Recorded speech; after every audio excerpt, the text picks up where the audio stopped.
Lahan dengan luas dengan mencapai 6 hektar di TPU Gandus disiapkan untuk menjadi lokasi makam khusus COVID-19. Pemerintah Kota Palembang mengerahkan alat berat untuk membuka lahan baru. Untuk tahap pertama ini sudah dibuka lahan seluas 2 hektar. Menurut Wakil Wali Kota Palembang, untuk saat ini ketersediaan TPU khusus COVID-19 sudah mencapai 40%. Untuk mengantisipasi lonjakan kematian akibat COVID-19, Pemkot telah menyiapkan lahan baru di TPU Gandus.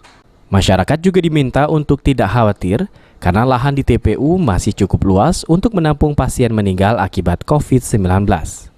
Untuk terkait masalah penanggulangan pasien akibat COVID-19 ya. Jadi ada luasan 6 hektar. Untuk tahap pertama sudah dibuka 2 hektar dulu dan sudah dalam arti sudah terpakai sekitar 40%. Jadi berdasarkan pertimbangan itu kita sangat berkeyakinan lahan yang sudah disiapkan oleh pemerintah Kota Palembang ini masih sangat luas sekali dan masih sangat cukup untuk dalam arti kalau memang ada lonjakan peningkatan terkait masalah warga yang memang menjadi korban terkait masalah pandemi COVID-19, kita sangat berkeyakinan masih sangat cukup, luasannya masih sangat mumpuni dan tidak perlu dikhawatirkan lagi.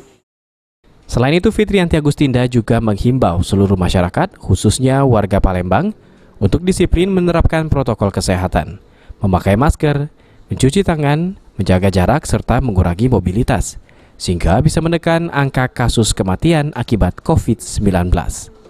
Abidin Riwanto, PAL TV.